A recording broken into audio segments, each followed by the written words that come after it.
Ağustovda uşaq ölümü qeydə alınıb. Matına görə hadisə rayonun Qırlı kəndində baş verib. Belə ki, kənd sakini 2024-cü il təvəllüdlü Nilay İsmailova valideynləri tərəfindən ağır vəziyyətdə Ağstafa rayon mərkəzi xəstəxanasına çatdırılıb.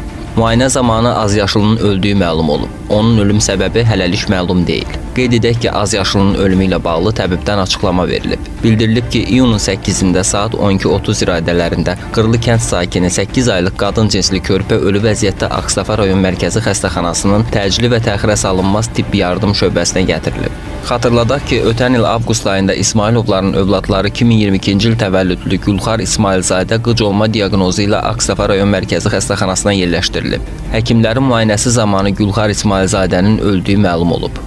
Onu da bildirək ki, bu ailə baba və nənənin faciəvi ölümü ilə də diqqət çəkib. 2024-cü il sentyabrın 8-də Qırlı kənd sakini 1965-ci il təvəllüdlü Füzuli İsmailov nərdivanı hasara sökəyərək üzüm yığan zaman hasar aşıb, nəticədə Füzuli İsmailov və onun həyat yoldaşı 1967-ci il təvəllüdlü Xatirə İsmailova daşların altında qalaraq ölüblər.